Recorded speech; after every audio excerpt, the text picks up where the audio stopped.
कतप्रियलक्कं पनामि बुद्धं शरणं गतोऽस्मि। पठामि सगरमेरु कयं यान्ति युगे युगे।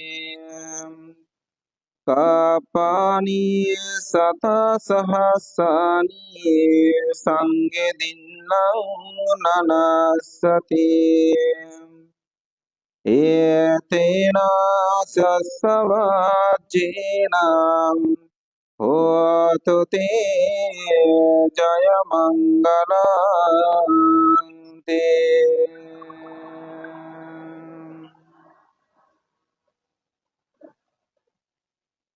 ঐতিহ্যবাহী পুণ্যতীর্থ চাঁদগাঁও সার্বজনীন সাক্ষ্যমণি বিহারে আজকের অমাবস্যা তিথি উপলক্ষে উপস্থিত মাননীয় ভিক্ষু সংঘ, ধর্মপ্রাণ প্রিয় উপাসক উপাসিকা বিন্দু, আপনাদের সকলের প্রতি মৈত্রী চিত্তে পুণ্যদান এবং আশীর্বাদ জ্ঞাপন করছি।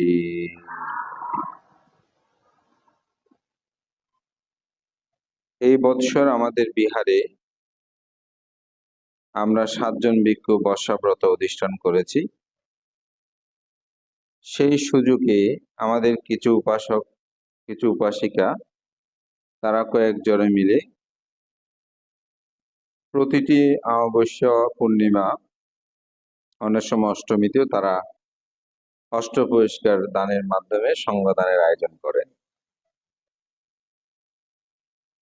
গত সপ্তাহে, সম্ভবত কি আগের সপ্তাহে, আমি যখন ধর্ম ক্লাস করছিলাম তখন একটা প্রশ্ন করেছি যে কয়জনের সঙ্গ হয়। তো তখন উত্তরে আমাদের ছাত্র ছাত্রীদের মধ্যে কেউ 5 জন, কেউ 4 জন এরকম করে উত্তর দিল। তো সেই কারণে আমি আজকে একটু চিন্তা করলাম, যেহেতু উপাসিকারা অষ্টপুরস্কার সংঘকে দান করে, তাই সকালবেলা স্বল্প সময়ে সঙ্গদান বা সঙ্গ কাকে বলে এই সম্পর্কে একটু আলোচনা করব। তথাগত বুদ্ধ যখন বুদ্ধত্ব লাভ করলেন, বুদ্ধত্ব লাভের পর প্রথম যে বর্ষাবাস, সারা রাতে ঋষি প্রথন মেঘধাব,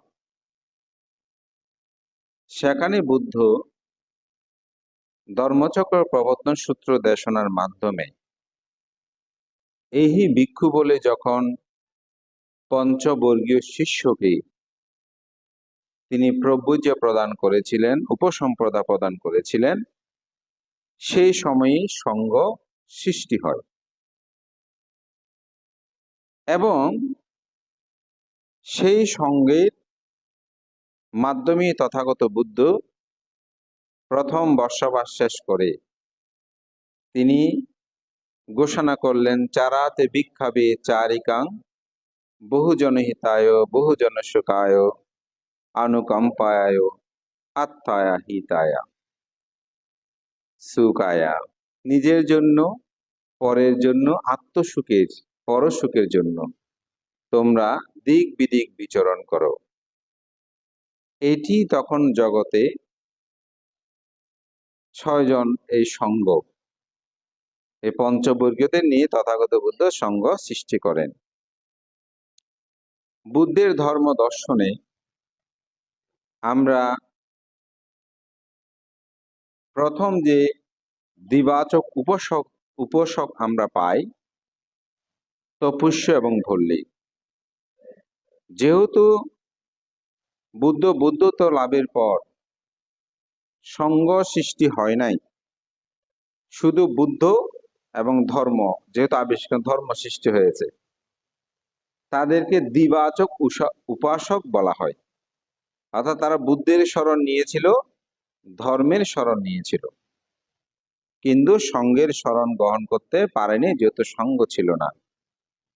বুদ্ধ সারানাথে ঋষিপতন মিগধাবে এই পঞ্চবর্গীয় শিষ্যকে দীক্ষা দেওয়ার মাধ্যমে সঙ্গ সৃষ্টি করে এবং এই সঙ্গ নিয়ে যখন তিনি বর্ষাবাস সমাপনান্তে যাত্রা শুরু করলেন, তখন যশো তার 54 জন বন্ধু নিয়ে তিনি এক জায়গায় প্রমোদ উদ্যানের মধ্যে ছিলেন।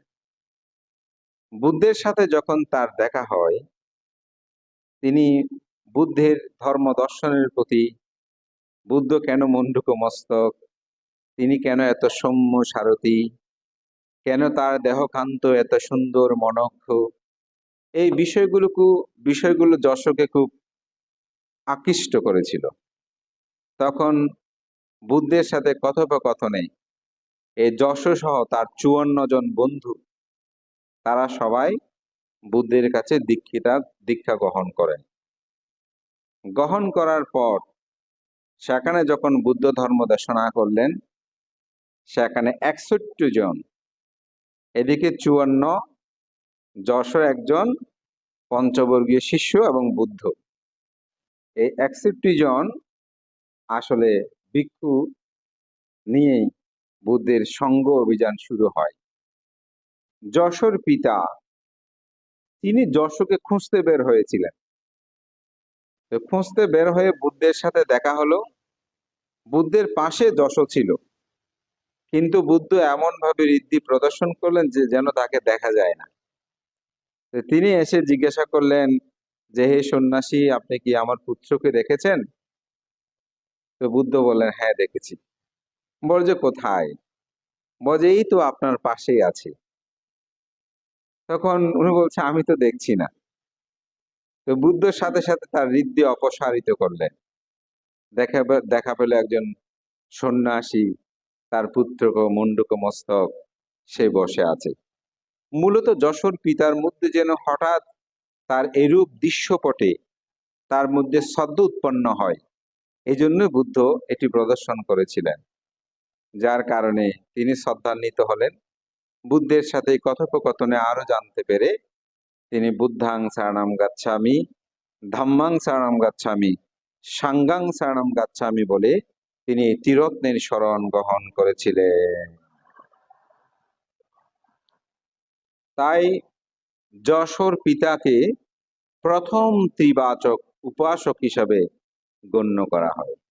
অনেক সময় আমাদের কিছু কুইজ প্রতিযোগিতার মধ্যে এগুলো আসে, প্রথম যে ত্রিবাচক উপাসক কে, তো ওখানে আসলে মূলত এই যশোর পিতা। তো সঙ্গ বুদ্ধের একটি অসাধারণ চিন্তা চেতনার প্রজ্ঞার একটি বহিঃপ্রকাশ। কারণ তৎকালীন সময়ে আসলে অনেক ধর্ম দর্শন কিন্তু প্রচলিত ছিল, বিভিন্ন ধর্ম। যেমন তার মধ্যে একটা হচ্ছে জৈন, এরকম নিগৃহীতনাথ পুত্র, অনেক এরকম, তারা বিভিন্ন ধর্ম দর্শন তারা বলতো। কিন্তু বুদ্ধ চিন্তা করলেন, আমার এই শাসনকে যদি রক্ষা করতে হয় তাহলে সঙ্গের প্রয়োজন আছে, এবং সঙ্গকে তথাগত বুদ্ধ সর্বময় যেন ক্ষমতা প্রদান করেছেন। বুদ্ধ যখন পরিনির্বাপিত হচ্ছে, তখন বুদ্ধ সঙ্গকে বলেছে, হে ভিক্ষু সঙ্গ, আমা কর্তৃক যে ধর্ম দর্শন প্রজ্ঞাপিত হয়েছে, এই বিষয়ে কি তোমাদের কোনো সন্দেহ আছে?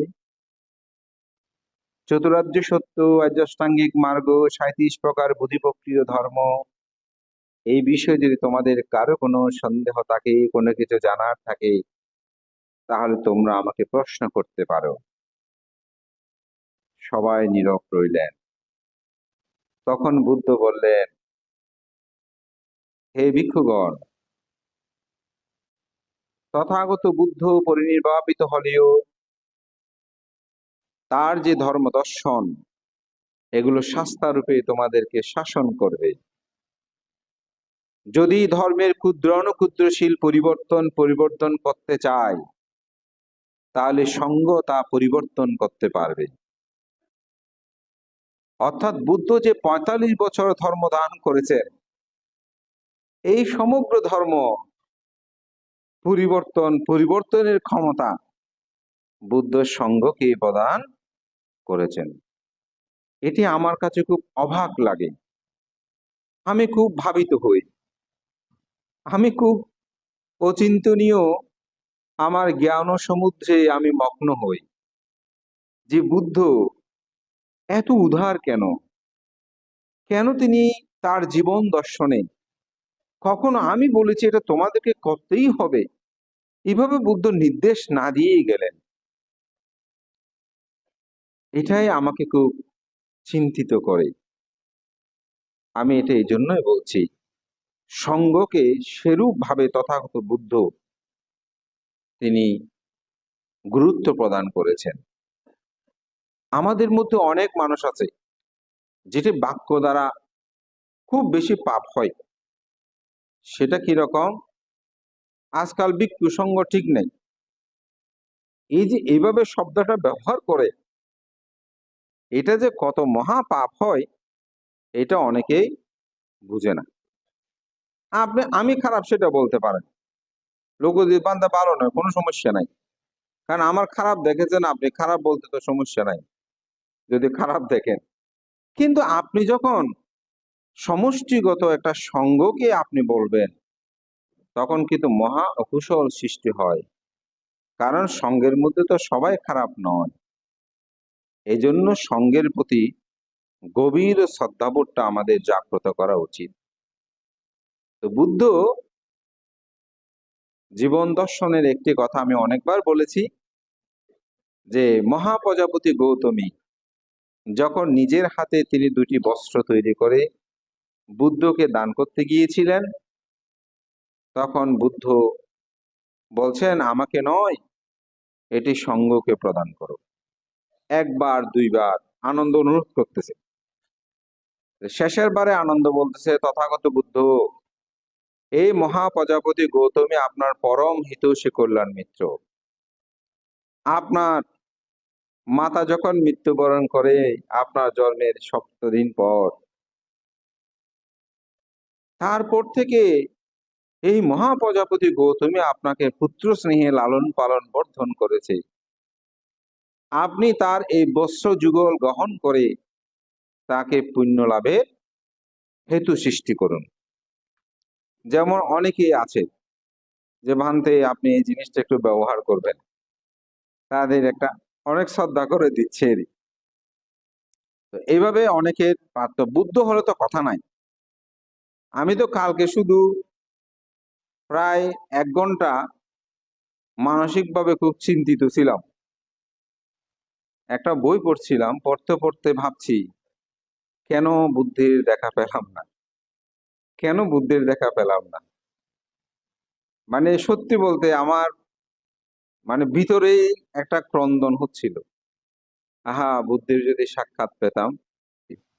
এই যে অসংখ্য মানুষ মৃত্যুর ঢলে পড়ছে, পরে মানুষকে হত্যা করছে, যদি নিজেকে নিয়ে একটু চিন্তা করি কেমন হয়। আসলেই খুব চিত্তটা কেঁদে উঠে।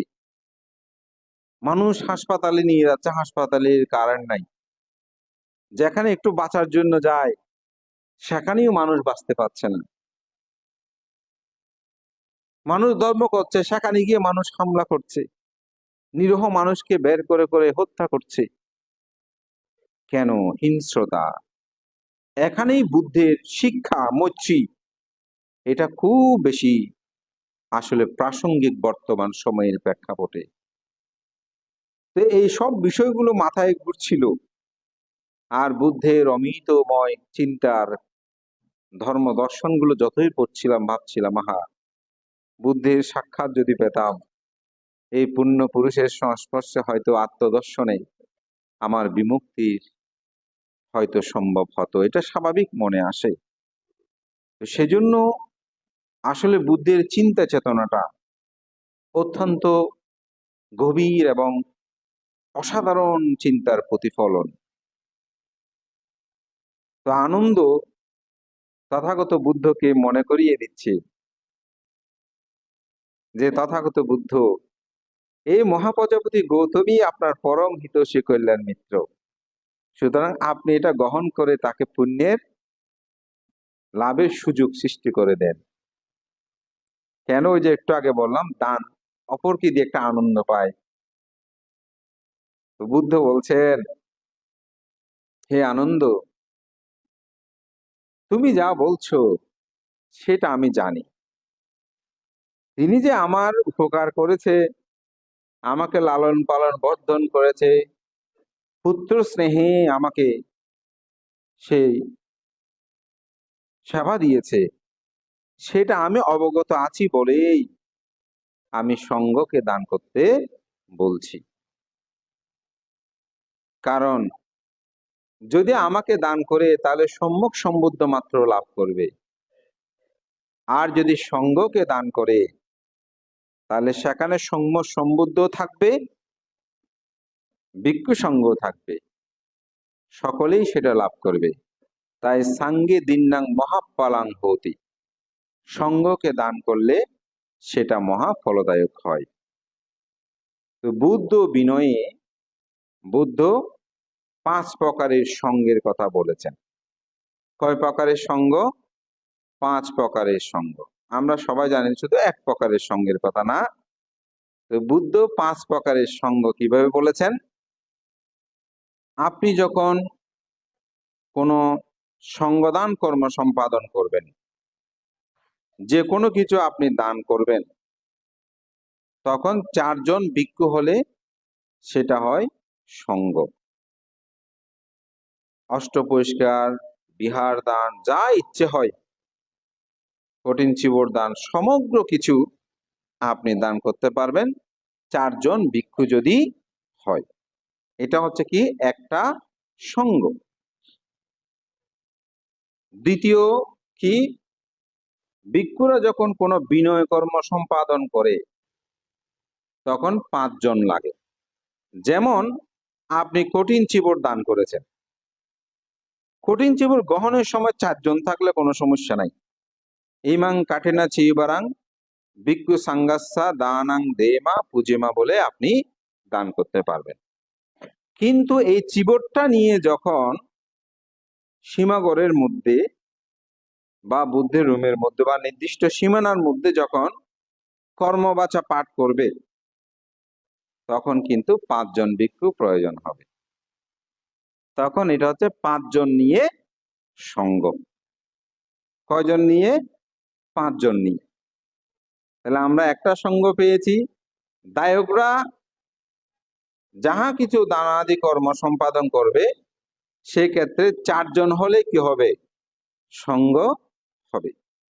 কিন্তু বিনয় কর্ম যখন সম্পাদন করবে, সে বিনয় কর্ম সম্পাদনের সময় অবশ্যই তাকে সেখানে 5 জন ভিক্ষুর প্রয়োজন হবে। যেমন 10 জন ভিক্ষু নিয়ে আরেকটি সঙ্গ আছে। কয়জন নিয়ে? 10 জন নিয়ে। যখন কেউ ভিক্ষু হতে চায়, অর্থাৎ আপনি ভিক্ষু হবেন, সেই ক্ষেত্রে কিন্তু 10 জন ভিক্ষু লাগবে মধ্যপ্রদেশে। মধ্যপ্রদেশ বলতে যেখানে ভিক্ষু সংঘ পাওয়া যায়। আবার যেটা প্রত্যন্ত অঞ্চল, যেখানে সহজে ভিক্ষু পাওয়া যায় না, সেখানে কিন্তু আবার 5 জন ভিক্ষু হলেও উপসম্পদা ভিক্ষু হওয়া যায়, গ্রহণ করা যায়। সেখানে 5 জন হলেও ভিক্ষু দিয়ে সেখানে কি করা যায়? উপসম্পদা গ্রহণ করা যায়। তবে মধ্যপ্রদেশ যদি হয়, যেখানে ভিক্ষু পাওয়া যায়, সেখানে অবশ্যই 10 জন ভিক্ষুর কি আছে? প্রয়োজন আছে।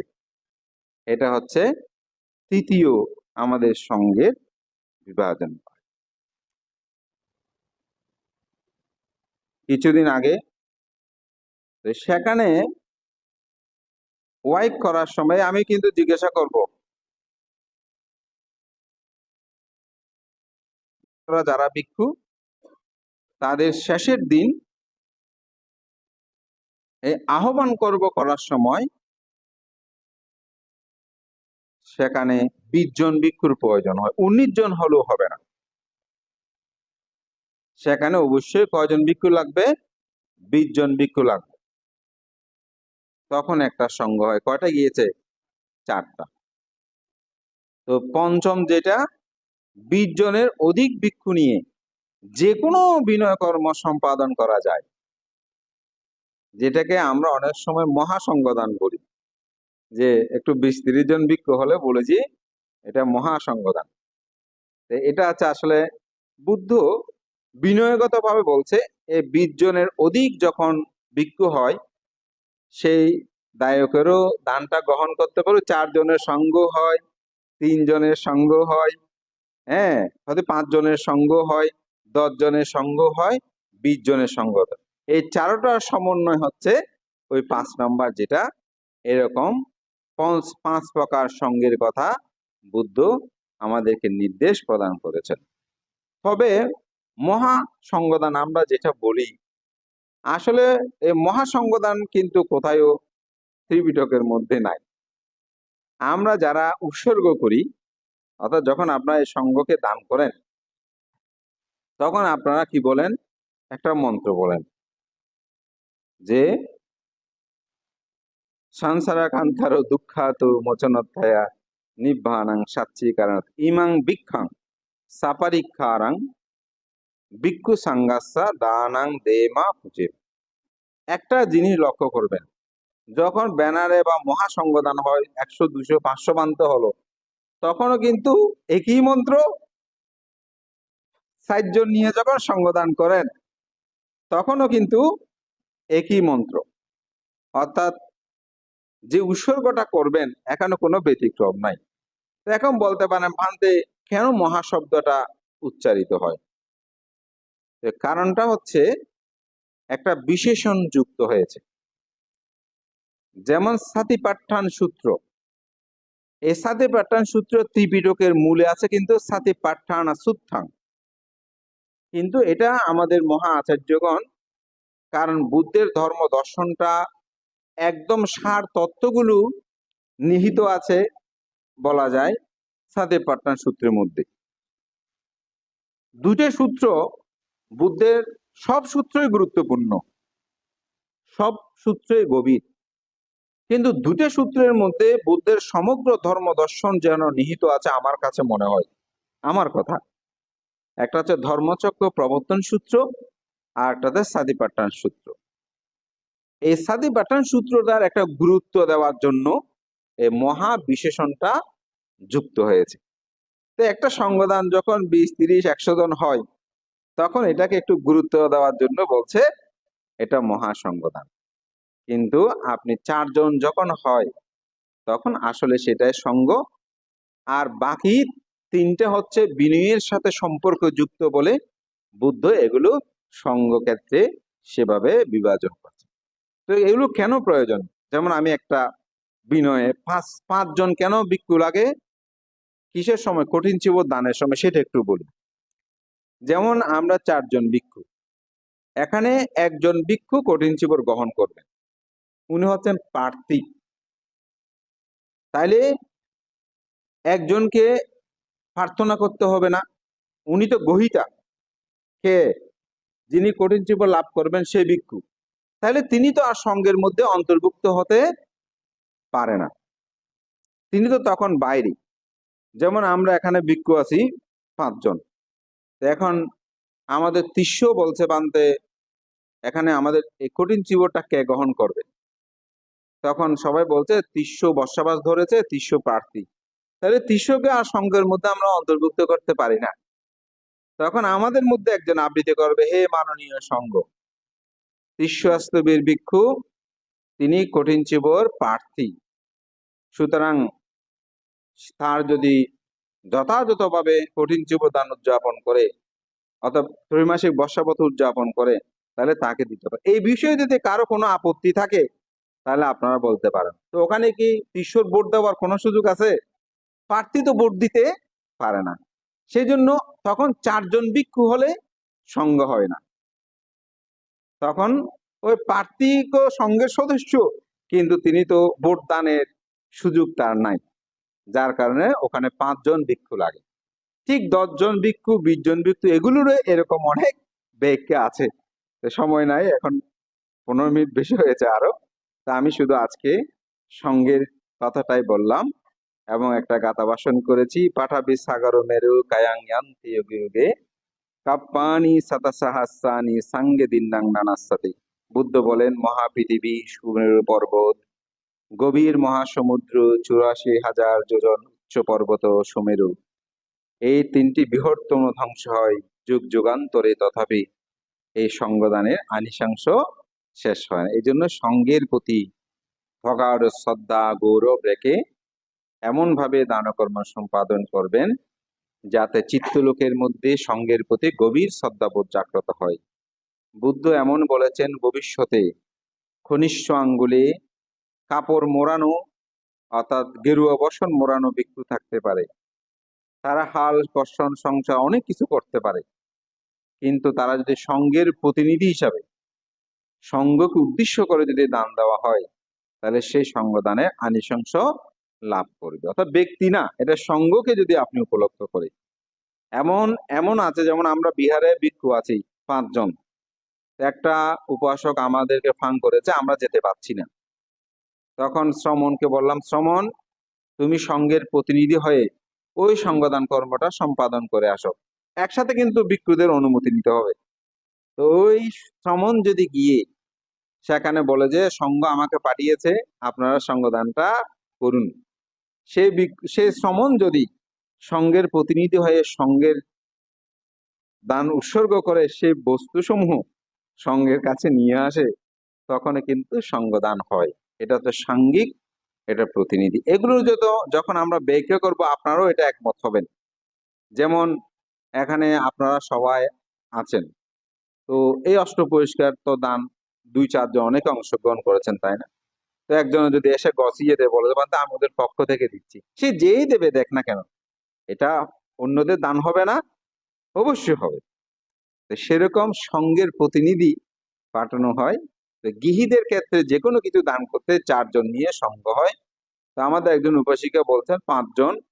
আসলে এটা ব্যাখ্যা বিশ্লেষণ অথবা বইয়ের কোনো জায়গায় এটা ব্যতিক্রম থাকতে পারে। তবে আমরা ত্রিপিটক শাস্ত্রে যেগুলো ভূগোল পেদে ১৪ প্রকারের দানীয় বিষয় এখানে বিদ্যমান আছে, এবং বিনয়ের সাথে ব্যাখ্যা বিশ্লেষণগুলো যখন করা হয়, তখন আমরা এই ৫ প্রকার সঙ্গের সন্ধান পাই। সবাই সঙ্গের প্রতি প্রগাঢ় শ্রদ্ধা জ্ঞান করবেন, এই প্রত্যয় ব্যক্ত করে আজকের সকালবেলার সঙ্গ সম্পর্কে আপনারা বন্দনায়ও সেখানে বলেন যে নবগুণ সম্পন্নতা, সেই গুণ সম্পন্নের প্রতি প্রগাঢ় শ্রদ্ধা অর্ঘ বন্দনা নিবেদন করে আপনাদের সকলের উত্তর সুবিধে কামনা করে আমার ধর্মদর্শন শেষ করতে, জগতের সকল প্রাণী সুখী হোক।